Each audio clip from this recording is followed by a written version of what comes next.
Whoever wins presidency, I want to address to them, what are you doing with the President's Council of Sports and Fitness? What are you doing with food in the school systems? And what about the PE? That's so poorly run. The President's Council had this program. Remember, you were in your badge and everything. Yeah. Nobody's even doing that anymore. Yeah. You know, John F. Kennedy was the one that started that whole program at the schools. Wow. And so they've been using the same program since he was president. So you know how outdated that is. Yo, hey, what we gon' slap today? Yo, hey, what we gon' slap today?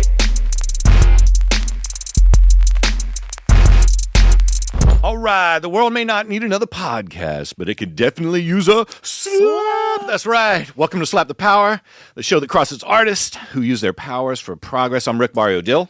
I'm Asia Nakia. That's right. On the show today, did Kill Tony just save democracy? Tony Hinchcliffe. It's still going on, and thank you, bro. Thank you for the assist. And we also have our interview today with an artist of a different kind, Mike Torchia, who is a fitness guru, trainer to the stars like Arnold, Sly, and even Jason Bourne. He admitted he's 68 years old. He looks like he's 40. You got to hear his secrets to the long. It really is amazing. A little later, that's right, we're going to introduce you to a new segment called Paws for Progress. That's right. We've been working on this for a while. We're really, really, really happy to bring this to you guys.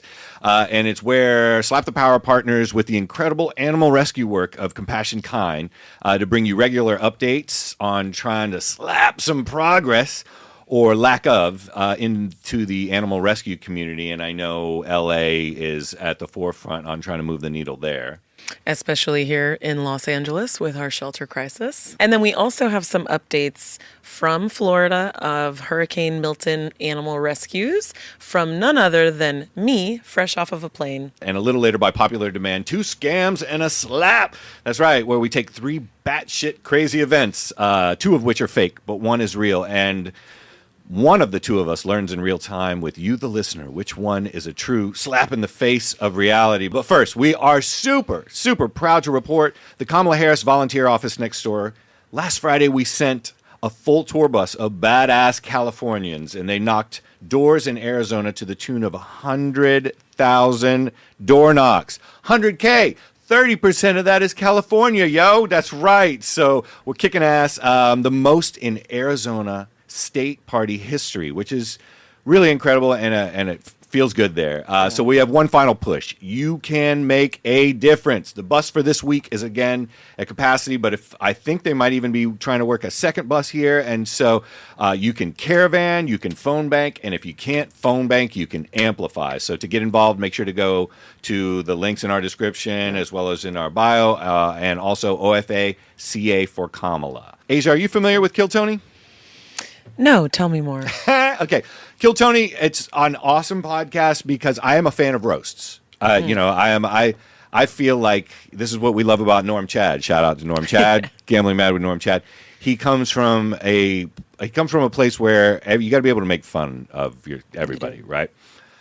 We're still reeling from Tony Hinchcliffe's set, and what's been fascinating now, even getting a couple of days removed from it, is that people that don't know what Kill Tony is, his set at Madison Square Garden, Tony Hinchcliffe, I think the net of it is he might have just woken up the whole entire country of Puerto Rico to get their peeps in Florida and in Pennsylvania and everywhere to vote. Bad Bunny is shooting out the bat signal. Yeah. So I think roasting, this is kind of an important thing that I want to talk about. I think roasting, and I understand they say, well, the First Amendment, and how come you guys are so soft now? One thing is at a set when you're there and everybody understands you're there for roasting.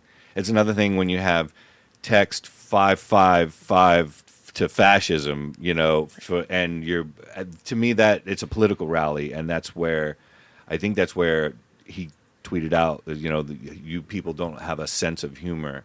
And I think the sense of it all is exactly what we have. You know, we have a sense of when something's really funny, and Don Rickles could come in and mow down a room. Norm Chad could come in and mow down a room.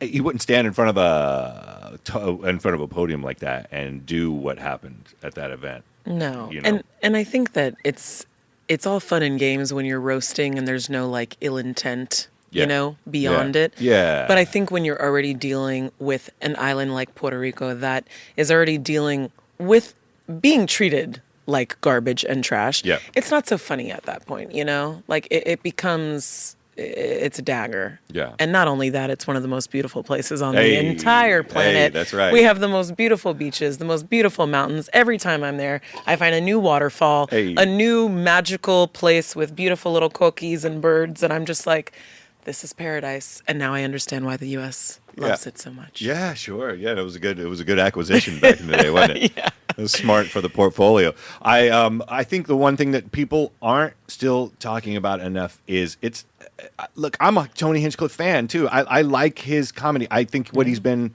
kind of put through on the sort of political correct side of things has been not cool in a lot of ways. And I think challenging people's, uncomfortabilities that's what we love. Yeah. We're kind of lefties that love that.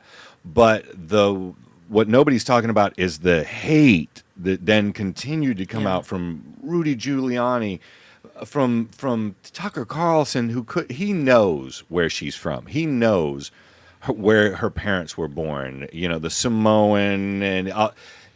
It's designed to be ignorant and hateful. Right. And that's the part, and Grant Cardone, you're just like, Grant, all these rich guys, they're advocating for their tax rates. They're not advocating for helping you get ahead. And Grant Cardone is one of those guys, he just sells these courses and I don't even want to get into it because I actually have a family member that went through the Grant Cardone course, and the experience was horrific. And so, yeah. But point being, why are these people up there spewing hate and then juxtapose it over Kamala, who is talking about, look, I'm here to get to work on the to-do list on helping people, and this is how we're going to do it, and laying out a plan. That's what the other thing that kills me. People say she doesn't have a plan. Plans all over the place. You just gotta have to be open to listen to what it is, and right, and most of it on that side, I think, is all based on self-interest, right?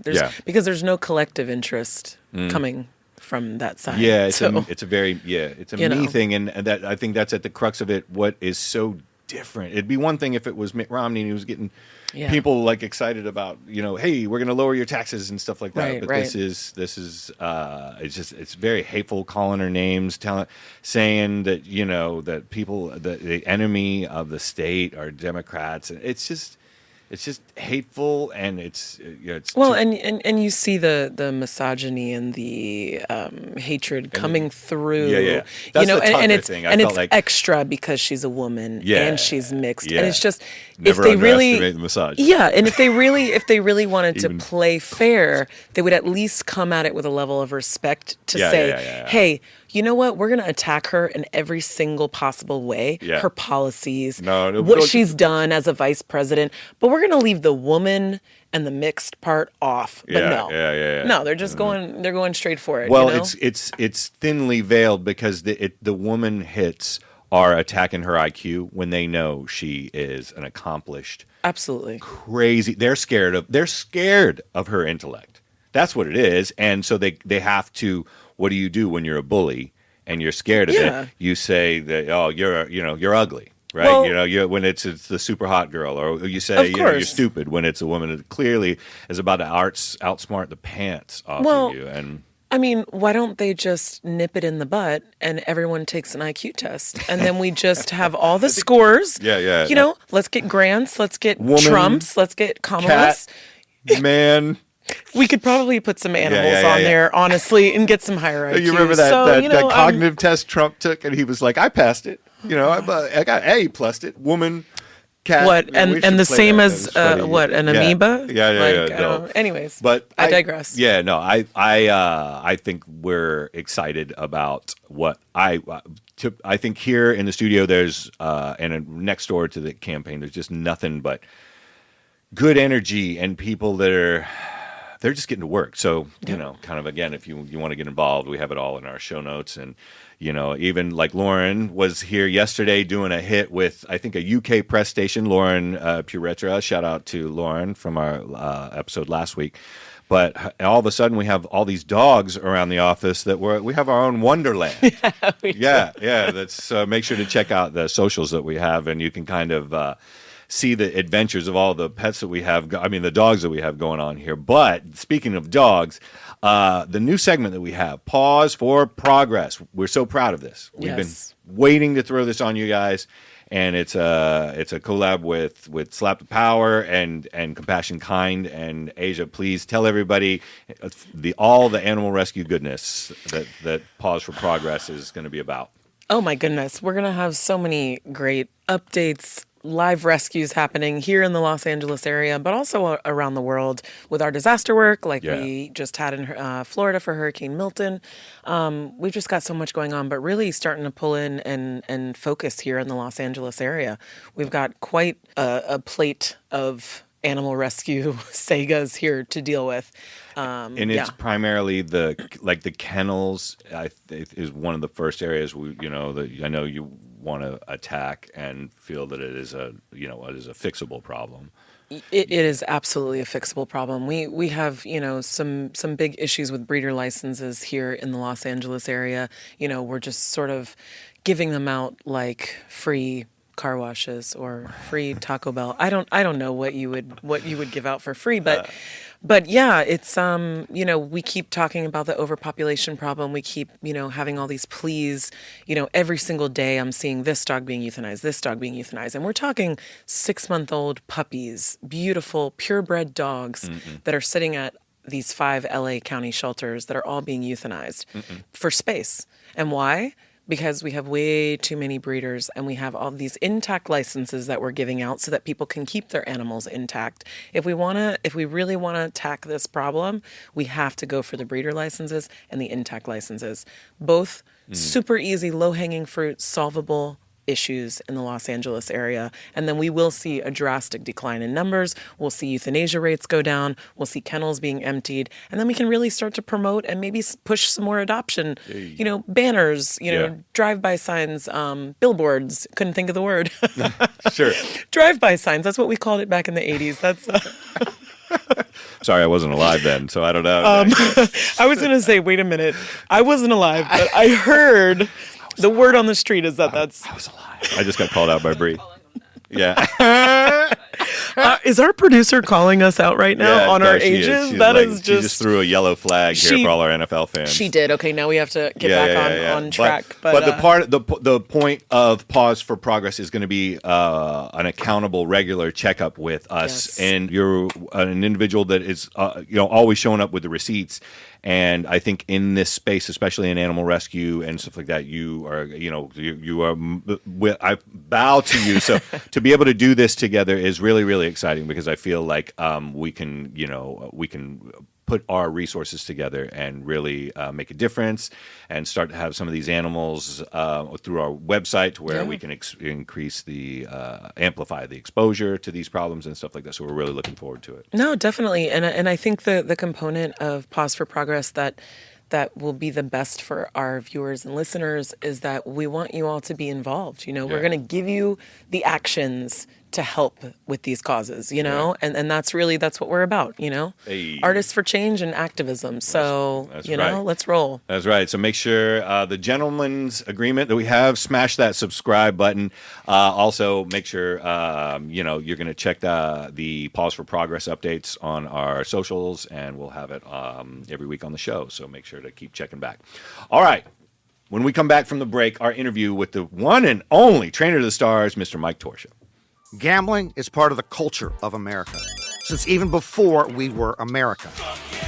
I'm Norman Chad. I know gambling. I've played blackjack and poker. I've bet sports and horse races. I've even hit the slot machines at a Pahrump, Nevada 7-Eleven. You say gambling, I say gambling mad. So join me on Gambling Mad with Norman Chad, wherever you find your podcasts. Follow us on socials at Gambling Mad Show or at Gambling Mad Norman Chad at YouTube. All right. Joining us for the interview in studio today, he is the host of the Live Well and Thrive pod. He is also founder and president of the Beverly Hills Concierge Service. It's a lifestyle management company, which, is something that we're definitely interested in here. Welcome to the show, Mike Torchia. Thank you. Pleasure to be here. For those that that are your audience that might not know us, or our audience that doesn't know you, we focus the show around artists that are using their art for moving the needles. A lot of times it's social progress. A lot of times it is helping people. It is just using their art to push things forward. And one of the things that caught us, full disclosure, Mike is he's a client of ours here at the studio, but what was instantly apparent to us is that you are, in the way of longevity. I kind of consider you an artist of bodybuilding, and an artist of longevity and living well. I mean, your podcast is called Live Well and Thrive. So, for those people that don't know, how did you become such the guru in this lane?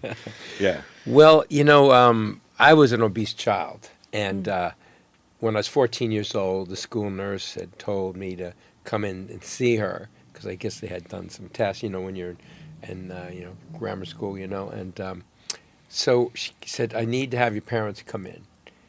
I said, why? Well, I have to address some issues. I said, okay, well, my father's never going to come in. He works. He barely speaks English. He came from Calabria. But my mother will come in. So the next day I bring my mom in. And the nurse says to my mom, I'm very concerned about your child. He's 4'8". He's 51 pounds overweight. He's in poor physical condition, and if he doesn't do something about it, he could end up having a heart attack or stroke by the age 40. Now that nurse changed the course of my life, and so my mother right away said, "Well, whatever it takes." And then my mom took my hand to walk out of the office, and that's the first time. My mother was a very strong, powerful woman. Never showed like an alpha female. She was trembling, and her hands were very moist and sweaty. And I never saw my mother get that scared. So on the way home, she said, I know what to do. And then we got home, and she said, let's go in the living room. She turned on the TV, and she said, we're going to watch Jack LaLanne. She goes, look at me. I'm fat. You're chubby. You need to lose weight. I need to lose weight. Let's do it together. And for listeners that don't know, Jack LaLanne, right? Jack LaLanne was the godfather of fitness. He'd have this show live with Jack LaLanne, and his wife would be there, and his dog Rusty, I think, white German Shepherd. And then he started the episode. Here's what 20 pounds of fat looks like, and it was all this like shavings from beef. Yeah. This is what it looks like on your body. Well, we're going to do something about it today. So I would do his jumping jacks, which that's where you got jumping jacks from, Jack LaLanne. Yeah. And all the other exercises, and then he addressed the food. Yeah. You are what you eat. Yeah. So that was more of a primitive way, simple way, but it was a starting point. And then I joined the YMCA, and I saw these bodybuilders, was intrigued, and then I had someone come up to me out of the blue and say, hey, kid, you want to build big muscles? I said, yeah. He goes, well, listen, you need to do a proper workout, and then we got to talk about your food because and he poked me in the stomach because you have great genetics. Someday you will be a champion bodybuilder, but you are what you eat, which was Jack LaLanne's mantra. Mm-hmm. And sure enough, I ended up eventually winning Mr. New York State and Teenage Mr. New York State, Teenage Mr. America, Mr. USA, and all these other titles. And then that's amazing. That's amazing. So I started traveling around the world and lecturing about proper nutrition, working for these companies, but I was still going to college and got my, degree, and I'm a fitness and nutrition expert, so I've got all my paperwork done that I'm official, not something just choosing information that I've had collectively. It's collectively in my book knowledge combined. But over the years, I've been doing this since I was 14. I'm 68 now. I've lectured with Dr. Barry Sayers, who wrote the series of books, The Zone, which was based on the bodybuilder's diet.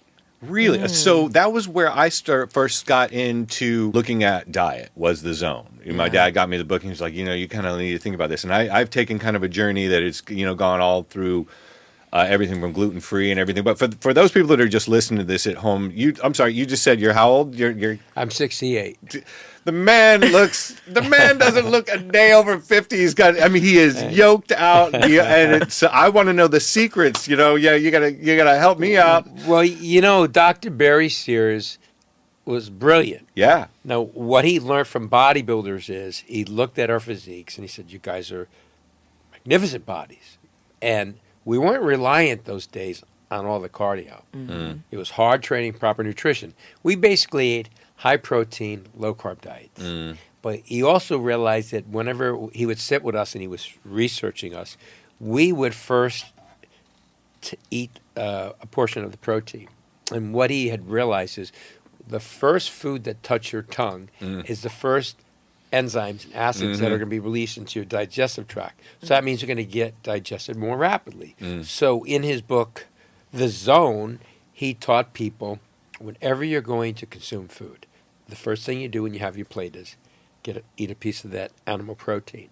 Then you can eat the carbohydrate, vegetable, because it triggers the enzymes to break down the protein and the fats. The sugar will piggyback on that and will be released secondary, not stimulating and spiking your insulin levels, which causes immediate fat storage. It takes that carbohydrate, that sugar, and stores it as energy, which is fat.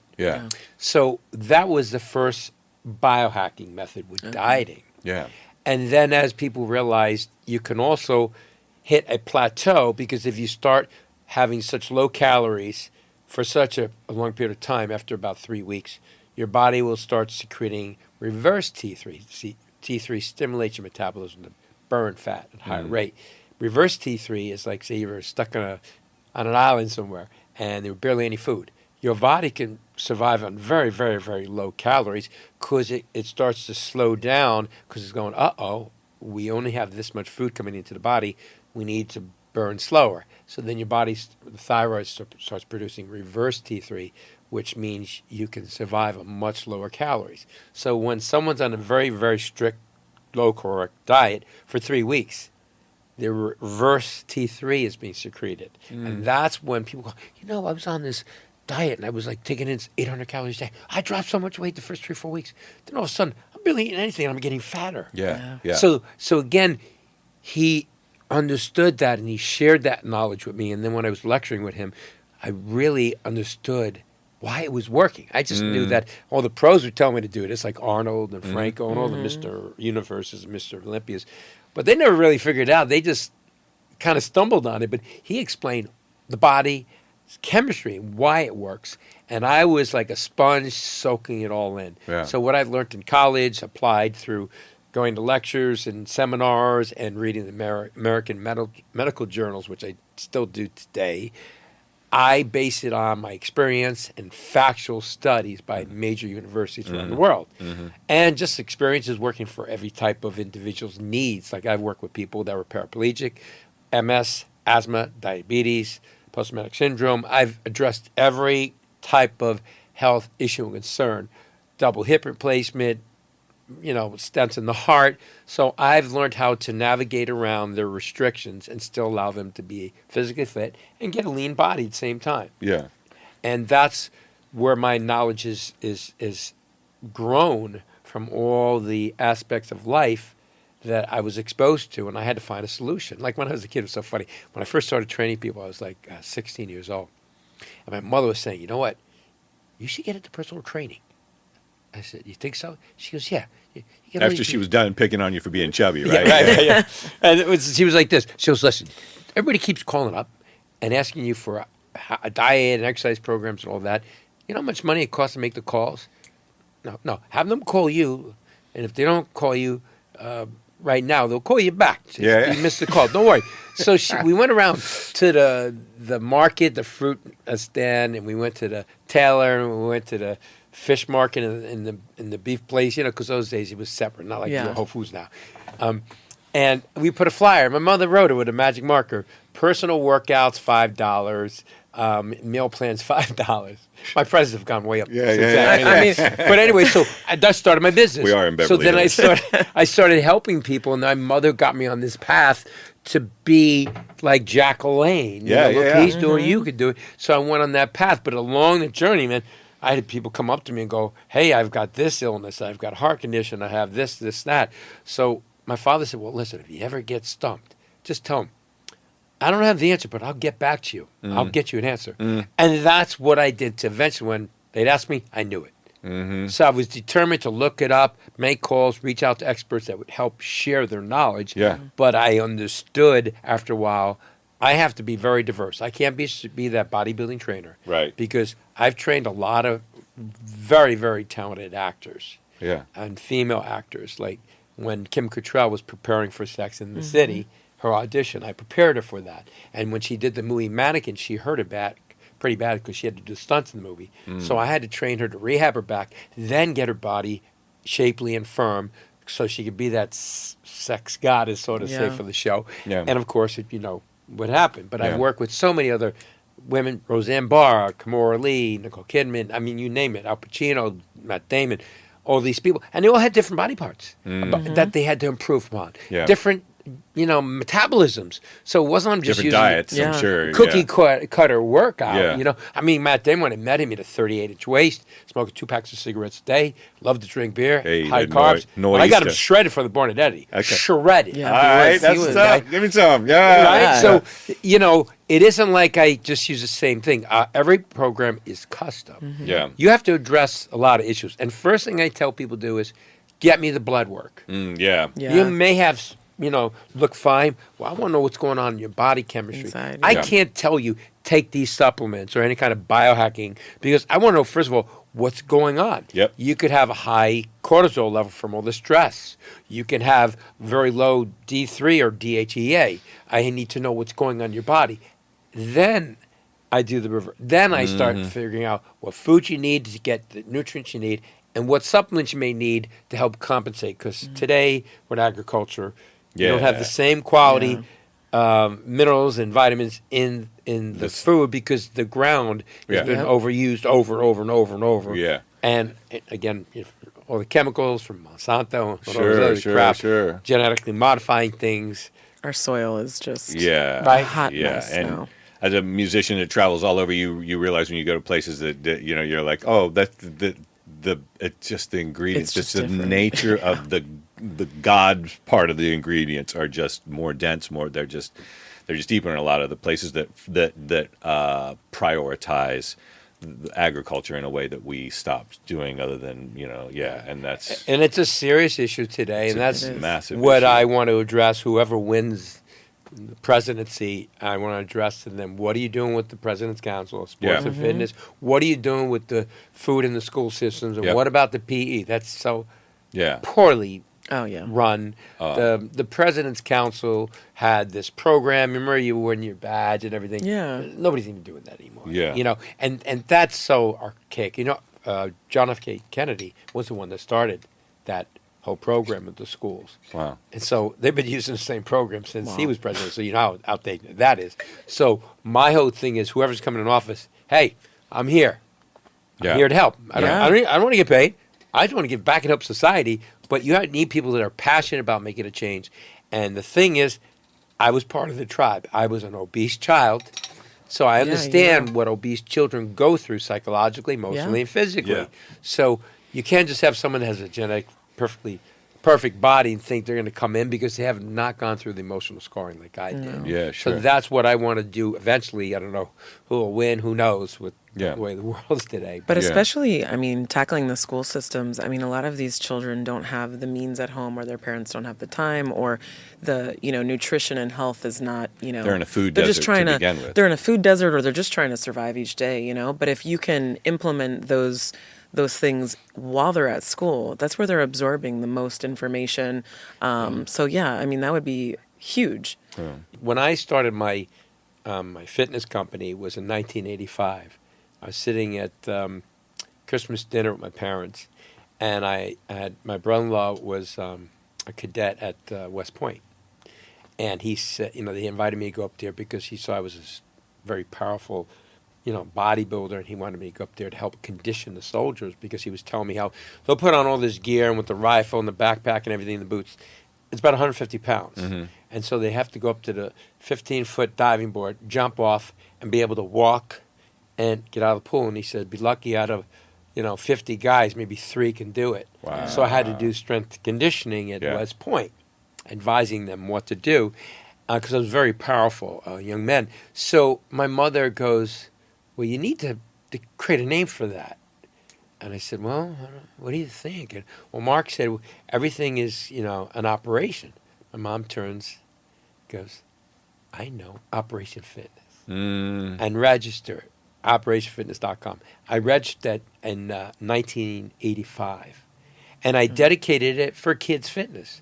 But what I realized was you can't just do kids' fitness because it's the environment the kids are exposed to to make the necessary changes. Absolutely. So I changed it like 6 months later to Operation Fitness for the entire family because it's who you're exposed to. Even like in your personality, the butcher you meet or the person in the cleaners or the neighbor across the street or whatever. Everybody that comes in your life forms who you are. Right. And if you're around a healthy environment, so when I was doing work with the LAUSD for many years, I was letting them know it's the environment. We need to help the parents. We need the parents to come in and listen to the seminars because the children are going to follow their lead. Now, I had this one young little girl. She was like 6 years old. She goes, Michael, I need your help. My mom is a vegan, and my dad is a meat eater, and they constantly argue. And my father comes home and he wants me to eat a steak. My mom yells at me and says, "No, I want you to eat these vegetables." So I turned to her and I said, "Well, what do you like to eat?"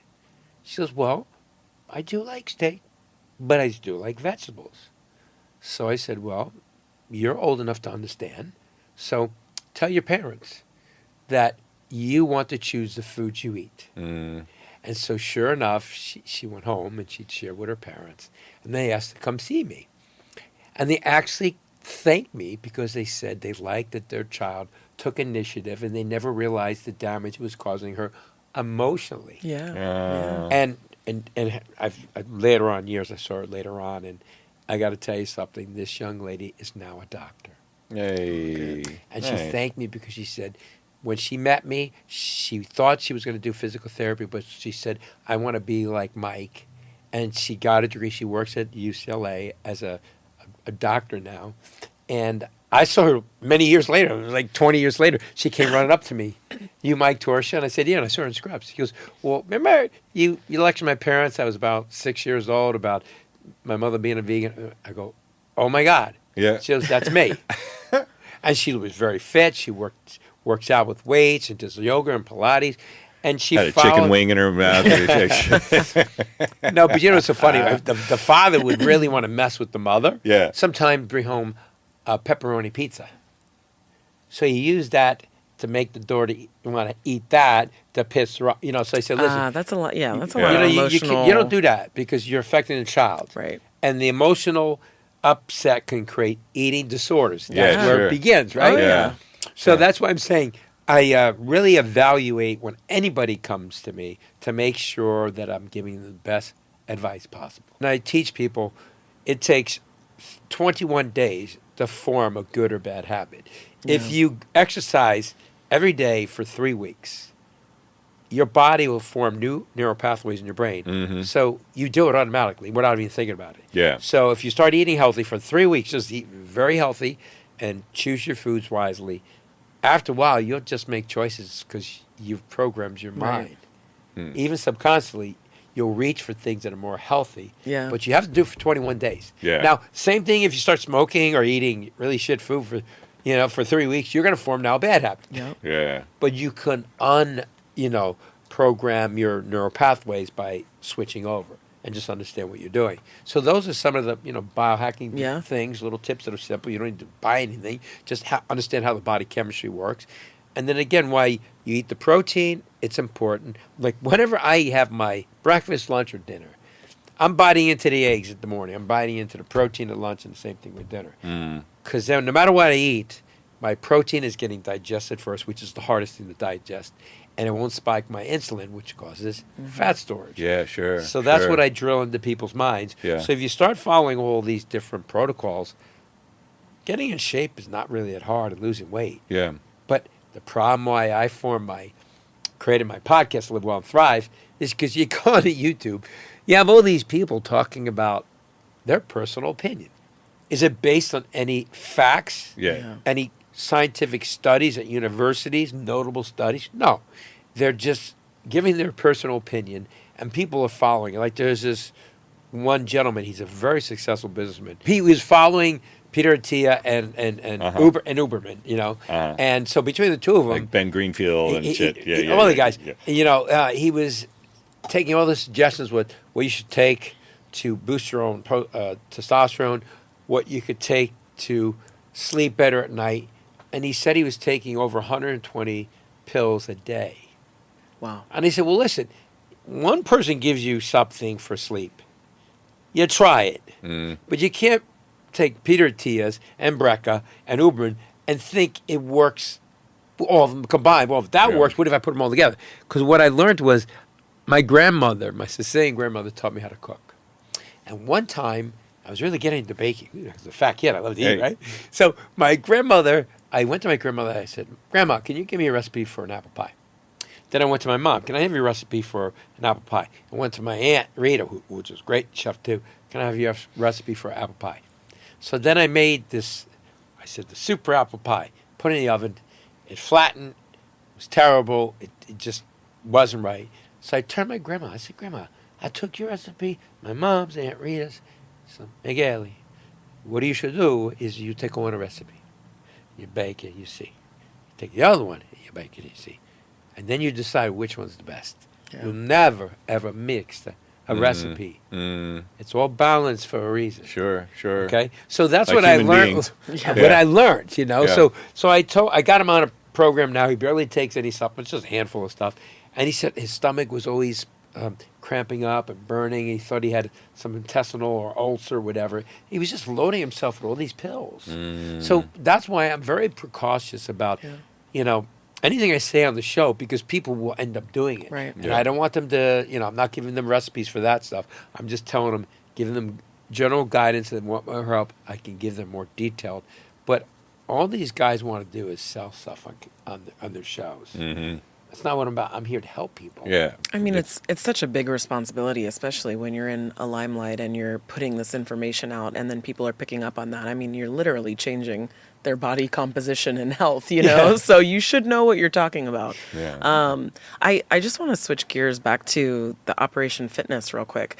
I mean, we barely grazed it, but what is the work that you're doing right now with Operation Fitness? What does that look like? So what I do is I divide it up with various different organizations that have tweens and teens where they need help and guidance for these kids. So I did a mentor program for the Boys and Girls Club and some of the others where I would speak to the kids about proper eating habits.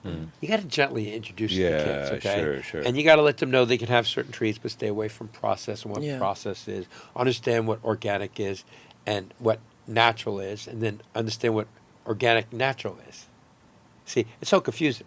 You know, if you go down Whole Foods or some of these stores, it says organic, then it says natural, then it says natural organic, and then people are confused. Yeah. So you have they need to have some clarity at the stores. But bottom line is, I make it very simple for the kids, making them understand. You know, the food plate that's out there today is hideous. It's so off.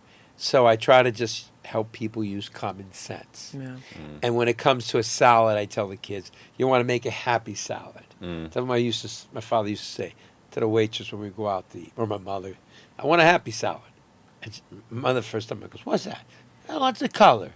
Put the red, the green, the yellow peppers, put the cucumbers, put the tomatoes, mix the different The United leaves. Colors of Benetton. You know, but that's a happy salad to my father, so I tell kids. It's also like the gene pool, by the way. I mean, look at Tiger Woods. that's me, though. Like, when I'm making food, I'm like, missing a color here. Yeah, I'll just yeah, add a yeah, little. yeah. And somehow it made me a great cook. I mean, I've never followed a recipe in my life, but I'm like, oh, we need more color of this. And then once it looks nice and happy, I'm like, And it's crunchy, too. It's more enjoyable, right? You know, and what's so funny was a kid, was Arnold, when anybody would have a salad and it would come to the table, and if it didn't have all those other vegetables in there, he would look, he point at me and says, waste of time. It's rabbit food. It's all water. You get nothing from it. Green vegetables, peppers, tomato. I said, my father calls it happy salad. Yeah, I like the happy salad. So Arnold was the same way, because the other ways he said, you're eating rabbit food. You know, because I remember the waitress brought it to the table. We were eating dinner one time, and I was just a kid, and it was just lettuce. He goes, he said, waitress, where's the rest of the salad, right? Yeah. You know, and so I knew what my father was saying, but then when Arnold Schwarzenegger said it, then I knew, wow. Yeah. And every time I get a salad, it's a happy salad. It's got everything in there, you know? You split this up from the teens and tweens. Well, yeah, so what I do is I've really dedicated a lot of time working with inner city kids, the various different school districts, to help them understand the proper nutrients that children need, because they're growing, their bones are growing, you know, to about the age 20, your connective tissues will start to seal then. So they want to get optimal height and muscularity and so on. So Operation Fitness is mainly what I do to give back to society, because I was part of the tribe of obese children. So I know what it's like to be picked on, made fun of, bullied, and have poor self-esteem. Yeah. So I can relate to the kids. So I do a lot of mentoring for the different foundations and organizations. But that's what I do. And then I put on these events, which I call Shape Up America. Okay. And I do a fitness event. I'm working on doing one in Century City at the shopping center in Westfield. Sure. Which is free. I've been doing it for over 20 years. And basically, it's entire family fitness for the whole family. I even have pet fitness and chiropractors and massage therapists for your dog or cat. Hey. Every Love that. aspect. Yes. Okay, so when you go there, it's free. Yeah. I just get enough sponsors to cover the cost of setting up a booth. Yeah. We have a stage where every 20 minutes there's some type of, it could be salsa, it could be yoga meditation, it could be boxing, it could be a lecture, it could be celebrity chef. So throughout the day, you can go and see the chart and see what interests you. Then we set up an obstacle course for the kids, and an obstacle course for the adults, an obstacle course for the dogs, because I'm a big animal lover. Right? Wow. And I bring in dog trainers to show, if you bring your pet, Yeah. I'll help you teach your dog how to exercise and set up this up in your own yard. I wrote many years ago an article for all the pet publications called Fitness Unleashed, and it's a workout you do with your pet or your cat, you know, your dog or your cat. And so I'm very much into animal health, because before I was a trainer, I was considering to be a veterinarian, and I was a veterinarian assistant. And when I was working with this vet, really wonderful guy, Dr. Ryan, he was a really great vet. But one day he told me I have to take this little dog that was very ill, and the little girl that was holding the dog was about 8 years old, and she goes, is he going to be okay? And I said, it's up to the doctor, please. And she was crying. I brought the dog in, and the doctor checked. He said, it's not good. It's just suffering. You need to do the injection to put it to sleep and have the family come in. I said, Doc, I can't do that. No. I came in to save animals, not kill them. That's So, a wrap. of course, he had to do it, and I felt so bad for the young girl. So I decided I'm not going to be a vet, and I ended up getting into training people. That was my career path. Yeah. But I still have very, very, very close to heart to help animals, and that's why I created a company called Healthy Pet Nation. It's .com. Yeah. And it has articles on various ways you can take care of your pet and holistic ways. So I formed things. So part of Operation Fitness, if you go down, HealthyPetNation.com. yeah, that's if cool. you go down to the bottom, the footer, you see this healthypetnation.com. Yeah. And I've worked with Cesar Millan and many others. But Cesar Millan is just training people. He's not really Right. training pets. Yeah, he's It's training different. people. Yeah. Yeah, He is yeah, different, yeah, you know? Yeah. But he shows you how to act, and now he shows more about being active with your pets. Yeah. That's for sure. But his main thing is to train people how to, well, he trains some parents, but all these nutty kids going in schools and shooting everybody. Yeah. I mean, really, I feel, just like you, Pat, if you have a dog that can tear someone apart, or you have a kid that will walk into a school, and you haven't noticed there's something wrong with him, Yeah. you're responsible. Yeah. Oh, absolutely. If I was a parent, I need to pay attention. I don't care how busy I am. My mother and father, I don't care how busy they were, they always made sure, how are you? Yeah. When my father, growing up, no TV at dinner. We all sit, we talk about the day. I want to know how school was.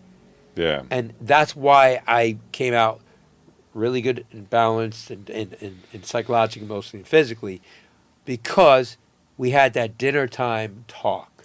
Parents need to be more aware. That's huge. How can you not go like that one kid in Atlanta shot up those teachers, those kids, and how did he not know? And he gave the kid the gun. Yeah. No. You know what I'm saying? Take responsibility. And when you're young, I was, of course, brought up, take responsibility. So younger, I was, first very introverted, and then I became like a alpha male, evolved to that. Yeah. But I tell people, if you don't know what to do, don't do anything, but reach out to someone that knows about that specific need you have, whether it's diet or exercise, whatever. Sure. Because you want to make sure that if you go to someone, maybe you don't want to do weights. Maybe you don't want to do a treadmill, elliptical. Maybe you're the kind of outdoor person that'd rather go biking, do calisthenics, or do some kind of rings and ropes. And You're things being like true. that. What I found out is you're being true to something that gives you joy as opposed to something that gives you death, right? Because if you can find out what that thing is, like when I realized that, my knees hurt, and stuff, so I don't necessarily like running, but I like playing tennis, which actually kind of helps. Before we let you go, one of the things I want to ask you, we're next door to the Kamala Harris, the volunteer office. I wanted to kind of hit you up and see what gives you hope about the future, considering just where things are in our politics, and probably more importantly, we live in separate sort of algorithmic silos, which produces separate realities that does, that feels like that's an energetic block that can also be a cortisol thing, Right. which people are stressed out over this and everything, which is just generally not healthy. What's your take on all that? Well, when it comes to right now, we're at hopefully a turning point to see, who wins. I don't know if it's Either way, Harris it's or going to be a Trump. turn point. Yeah. Yeah, because they all know you can't mess around. You get in office, you made a lot of promises. Yeah. You better fulfill those promises. So my take is that also people have to take into consideration that COVID really messed up people's minds, bodies, and souls. Yeah. Increased in suicide. That's a great point. I mean, depression, post-traumatic syndrome from Yeah. it. So we're recovering from a very, very despairing time. Yeah. So whoever comes in office needs to direct the health of our nation Yeah. in every aspect. Yep. And so we need to make sure that corporations are giving people that downtime at work for what I call brain breaks. Yeah. Hydration, stretching. Every hour you should take, even if it's a 2-minute break, brain break. Yeah. That gives them a chance to get up. Because people are on the computer and they get carpal tunnel syndrome, poor posture. They're like this the whole time. Yeah. And they're forming bad posture and bad form.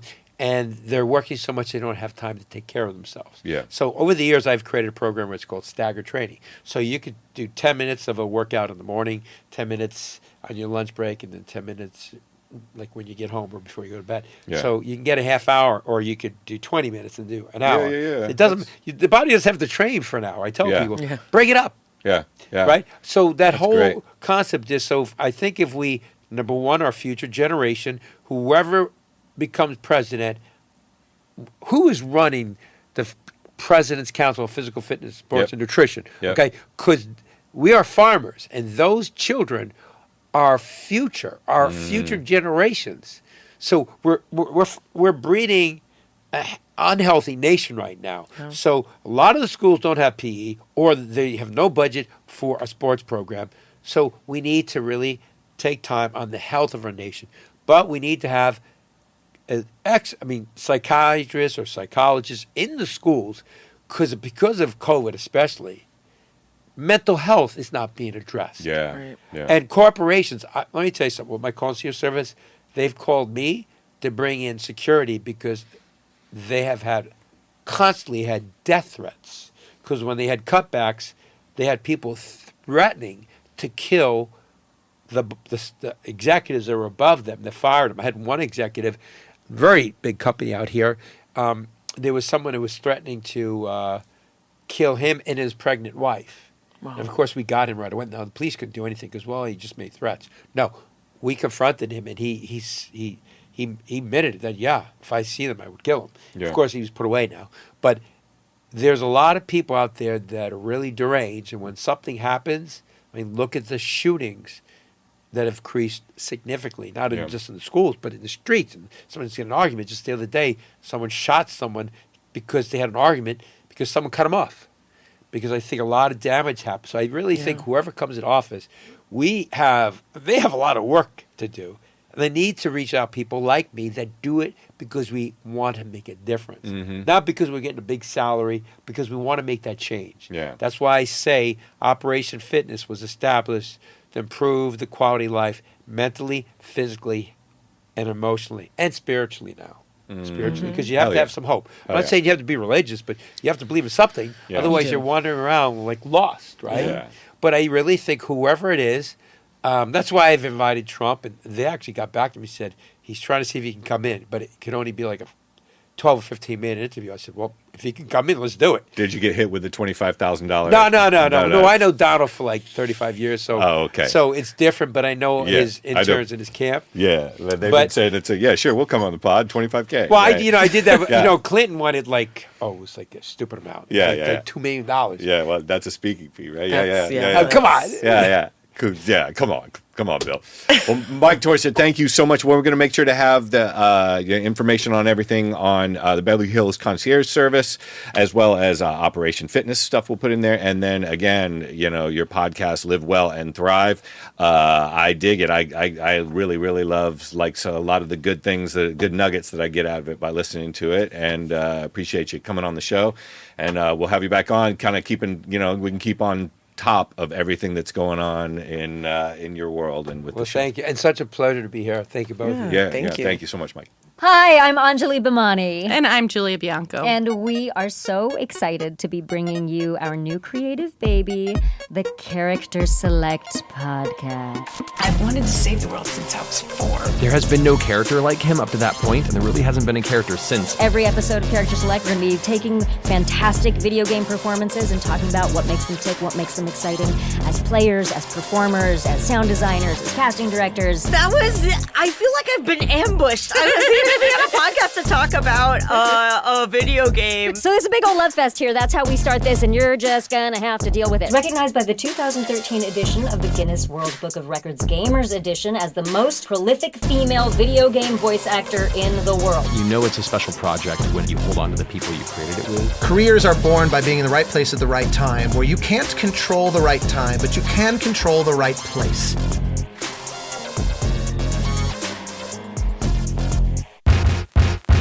All right, Mike Torchia. I mean, that guy is amazing. Like I said, 68? No. He is. He is. And he's doing good work, which is what we love. Amen. I love Operation Fitness, helping these inner city kids, and really, really doing the work and putting in the time. All right. As promised, the update on the ground from the fresh off the plane. Asia Nakia, who you did a sneak trip to Florida to check up on your team there who's been on the ground for hurricane relief and for animal rescue there. And please give us the update. How's it going? I mean, literally, I don't even know. You're telling me this fresh off the plane. Yes. So give it to me. How did it go? This is super fresh. It's actually going really well. I was quite impressed with just the city of St. Pete in general. The cleanup. I mean, from what my team was experiencing and what we were seeing from the debris piles, things in the street, broken signs, lights. I mean, they really have been kicking butt. Yeah. I mean, they got some extra hands, and it's looking like almost nothing happened, which is insane to me from what my team was sending me. Yeah. But on the animal side, everybody's doing really good. We had a dog that was shot right before the hurricane, who we pulled. We had another dog. Though. Yeah, still alive. Okay. He's this actually isn't an RFK moment. Where yeah, he's got him in his no. trunk. Okay, cool. All good news here. Okay, cool. He's getting the bullet removed, but sad situation. And then we had another little girl that was hit by a car during the hurricane. We took her in, but we also took in little squirrels. That's and the squirrels are just blossoming, and they're now eating solids, and they're just chippering away. Instagram. I was like, no. You like stopped me in my there's tracks. something Little about squirrels. You small got baby animals squirrels. eating food Yeah, sure. that like Except for cats. Yeah, But they're not small enough. That's the problem. It has to be like a chipmunk size, squirrel chewing food. Gotcha. So are you? And what's the prognosis or from here? Right now, we're dealing with sort of an influx of owner surrenders. A lot of people that have realized that their situation is not going to change. They're going to have to go live with family members. So we are getting an influx of animals coming in that are going to be going into the foster system and then being adopted out. So that is, I think a part of the hurricane stuff that people don't always think about. Yeah. It's not always the immediate. Like, yes, we do the triaging, the immediate rescues, dogs stuck in water, animals at a farm that are drowning. Those kind of things are immediate. But then we have, months after where people can't get their trailer back. They can't go live with their moms with their 2 dogs, So these ripple effects after the hurricane sort of continue on. So we'll be dealing with Hurricane Milton and Eileen for, the next few months, maybe even up to a year. So people can stay on that on our site as well as Compassion Kind. Absolutely. We've got, new animals up for adoption, definitely animals in need of fostering. The more fosters we have, the more animals that we can help. And if you want a hit of just good mojo, go to our socials and you can see the baby squirrels. Yes. All right. As promised, before we get out of here, 2 scams and a slap. And what it is you, the listener, and one of us each week, we trade each week, finds out and goes through 3 headlines, which one of them is actually a slap in the face and real. So this week, I'm on the block to try and figure this out with you, lovely listeners. So I pass it to Asia Nakia. All right, here we go. All right. Okay, first news item on the list. Coffee shop offers free coffee for reciting poetry instead of payment. Interesting. Can I ask where? What part of the country? No, go ahead. Because Portland, I could understand. I was going to say, it's got to be Seattle or Portland, like literally. Shout out to Portland, all right, but I'm for your strip clubs, not necessarily for the coffee house. All the good coffee. So, but okay, all right, that's one. Beautiful, though. Beautiful. Beautiful. Okay, next. Attorney throws Pringle can full of feces at a victim advocacy center. Okay, and the third headline? And the third, NASA plans a mission to capture asteroid and bring it to Earth's orbit. So, Rick, of those 3 things, which one is actual reality? Which one's a slap of reality? I'm going to say the asteroid because I know, right? I heard the other day like a palm's worth of like an asteroid's worth like $1 trillion of some kind of rare mineral. So I'm going to say that. Well, sadly, for the Victim Advocacy Center, It is an attorney that was trying to blow off steam, and his way of doing that was filling up Pringles cups with his own feces. Interesting. And throwing them at the building? And throwing them at the building, yes. Would that be a mala shit cocktail? Or would be, I don't know, would there be a mala... That's a mala crepe cocktail? Mala crepe, mala, I don't know. We'll workshop it. Yeah. Okay. Woo! I know. It's silly season, so people calm the nerves. It's an important time. And it is. And feel the feels, but do something too, because, and I don't think throwing Pringles cans of feces, maybe we can funnel this into some more constructive sort of, I think so, because there's definitely like the repetitive behavior of it, right? Like he's in a can. Yeah, sure. I believe that's a repetitive behavior right. You would have to learn. Well, it's like a daily thing. So if he could just, put all of that energy. Right. If you could put all the energy you spend on shit in a can and throwing it at women's advocacy group. Unless he's going to Costco. I can't believe that is a slap of reality. I should have guessed that one. He's got a full package of Pringles ready to go every day, and then he times when he shits. Yeah, sure. To go drop it off at the center. That's a lot of effort. Very much. I hope it's the regular Pringles too, and not the barbecue, right? I was thinking it's probably like spicy Cajun or something. All right, well that was 2 scams and a slap. So Rick and I have been sort of collecting some of our favorite items that we both use at home, at the office, around town, things that we love, things that are sort of helping us become healthier human beings. We're really trying to focus on that. There's a lot of craziness in the world. Yeah, removing toxins out of our environment and stuff like that. And we have clients that have been kind of also pushing us and keeping us honest on that as well, where you find out, oh, wow, I've got this cool memory foam pillow, and turns out maybe that's why, occasionally you get headaches and things like that, because you got to check the brands and stuff like that. So we're working on it. And also we have not left out our fur babies. They are also on there. They've got some our favorite show notes products. Yes. And our link is in the show notes and also on social media. You can find our links in the bio. Yes. All right. Well, we'll see you guys next week. And make sure, like I said, love yourself, somebody else. Get involved and slap the power. Bye. Slap the Power is a Slap Network production. It's written and produced by Rick Barriodil and Asia Nakia. Our senior producer is Bree Corey, audio and video editing by Asher Friedberg and Bree Corey, and studio facilities provided by Slap Studios LA and 360 Pod Studios. If you're into online power scrolling like we are, don't forget to follow Slap the Power on Instagram, Twitter, TikTok, YouTube, and probably Pinterest soon for access to full episodes, bonus content, and more. And if you're as full of hot takes and crazy ideas as we are, please think about dropping us a review to help boost this episode, and you can help blow up the group chat by sharing with friends, family, or random shit posters on the internet you want in on the conversation. And if you're interested in being a guest on the show, please email info@slapthepower.com.